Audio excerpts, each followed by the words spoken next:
কথাই বলবো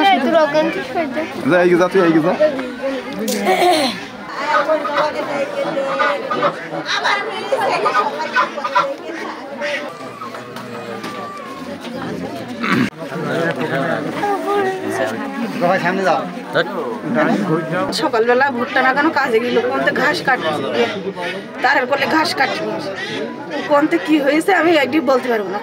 আসার সময় শুনছি যে গুলি নিয়ে গেছে, কার নিয়ে গেছে সেটি সঠিক জানি। কাজে গিয়ে এলো দুপুরবেলা, সকালবেলা গিয়েছে, দুপুরবেলা গিয়ে ছুটি হয়ে গেছে 1:30তে 2টো পর্যন্ত নাগাল। কোনতে ঘাস কাটতে গিয়েছে, ঘাস কেটে আর বাড়ি আসেনি। মাত্র 30% টাকায় জমির মালিক হয়ে নতুন বাংলাদেশের গড়ে তোলার স্বপ্ন দেখা বাংলা বসতি। বাপের নাম আছে নস্কার আলী। ও মাঠে জন্টন খাটে, বিকালবেলা মাঠে ঘাস কাটার উদ্দেশ্যে গেল। যাওয়ার পরে শুনতে পাচ্ছি যে আসরের পরে বিএসএফ তাকে গুলি করে হত্যা করেছে এবং লাশ ওখানেই আছে বিএসএফ বাউন্ডারির ভিতরে। ওই বাড়ি বয়স্পুর, কিন্তু এই ঘটনাটা ঘটেছে আপনার ওই দুয়ালের মাঠ বলে ধোয়াখালী বিওপির আন্ডারে।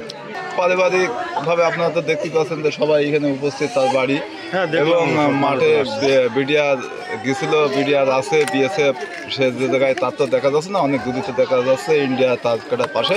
বিএসএফ লাইট মেরে এখন রাত্রিবেলা ধরে আছে, লাশ সেখানেই আছে। এখন এটা প্রশাসনিকভাবে যেটা সুযোগ হয় সেইভাবে বিএসএফের হ্যান্ড ওভারে আছে। বিএসএফ মেরে বিএসএফ তাদের কাছে রেখে দিয়েছে লাশ। হ্যাঁ, বিজেপি প্রসেস চলছে, ফ্ল্যাগ মিটিং করবে, এইভাবে কথাবার্তা চলছে।